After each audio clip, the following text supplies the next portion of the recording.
তুমি এই জায়গায় বই রয়েছো? কিছু এমনি বয়ে দিস। এমনি বই রয়েছো, ওদিকে দুলো ভাই আইয়া হোমিও কামালের দোকানে আইয়া বই রয়েছে, তোমার লাগ কথা কইবি, আর তুমি রয়েছো এই ব্যাপারটা তো বুঝলাম না। রানী বল, না বাবু না, খারাপ নিয়ে গেছি, খারাপ অবস্থায় কম। সত্যি করে কত আসলে ওই লোকটা কি সে? হে এখনো বিশ্বাস করতেছে না আফগান, বুঝছো বিষয়টা? এই দোষ কি তোর, আমার, নাই জাতির, নাই দেশের, যে একটা মহিলা তার স্বামীরে চিনতে পারতেছে না বা পাত্তা দিতে আসে না। এলিগে কি তোরে আমার পাশে বইতে কইছিলাম আমি? এই কারণেই তো আমি তোমার পাশে বই না, কারণ তুমি কথায় কথায় থাবড়া বাইরে, আমি ভালো দিয়ে বুঝি। তাহলে কোন আক্কেলে এই লোকটা আমার স্বামী কস তুই? তামসাটা দেখছো? মানে টাকা খাওয়ার কালে হে স্বামী, তাইলে তাই তোমার কাছে তাই কোন আক্কেলে সিডি যাইছিলে? সবটাই তো ভুয়া আসছিল।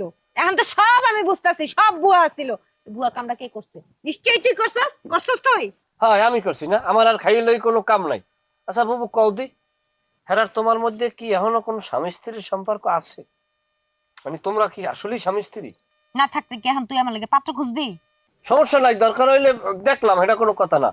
আচ্ছা তুমি এখন ওই কথা বাড়াই না, তুমি ওই হোমিও কামালের ওইখানে যাও, ওই লোকটা বসে রয়েছে, কি জানি কইতে চাই, এই কথাটা হলো। তার লাগে আমার কোনো কথা নেই। রে বাপ, তালাক শতক, সে তো তোমার এক সময় স্বামী আছেলে, স্বামী থাকাকালীন হয়তো নানান ধরনের কথাবার্তা ছিল, হয়তো তারই একটা পাঠ রয়ে গেছে, সে ব্যাপারে সে আলোকপাত করতে চায়। তুমি যাও, শোনো। আমি কইলাম না তার লগে আমার কোনো কথা নাই। এই লোকটা হচ্ছে একটা শয়তান, বদের হাড্ডি। আমার লগে সংসার করা অবস্থায় আমার যন্ত্রণা করছে, অনেক জ্বালাইছে, অনেক ক্ষতি করছে। আজকে ছাইরা দিও আমার অনেক ক্ষতি করলো। এই যে দেখা এখন আই আমার এই কোটি কোটি টাকার প্রজেক্টরে হাত ছাড়া করাইয়া দিল। আমার আর টাইম পাইলো না। হ্যাঁ আফগান, এই যে ভালো সরকার শুরু করছে, টাকা খাওয়ার কালে স্বামী, আর যে টাকা পাইবে না তখন আর স্বামী না, স্বামী বানাই দিতে আছে। ভালো। ওই চুপ করবি তোরা, হ্যাঁ? তোকে এই সমস্ত বকবক শুনতে আমার ভালো লাগতেছে না। আমার এমনি মন মেজাজ কিন্তু খারাপ হয়ে রয়েছে। আর এই সমস্ত ফালতু ফালতু কথা কোটার টাইম আমার নাই। আমার এত টাকা লস হয়ে গেছে, এই কোটি কোটি টাকার হিসাব আমি কেমনে করব? এই যে এত টাকার এত প্ল্যান করছি, এই প্ল্যান নিয়ে আমি কেমনে করব? আমি কিছু মাথায় ঢুকতেছে না আমার, আমি কি করব? কি লিগাইতে কইছে মইনা পয়রা থাকতে হবে না।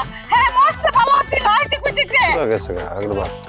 ওরে খুবই সরে লুবি মহিলা, আচ্ছা আমার জীবনে এরকম মহিলা আমি দেই নাই আপনার।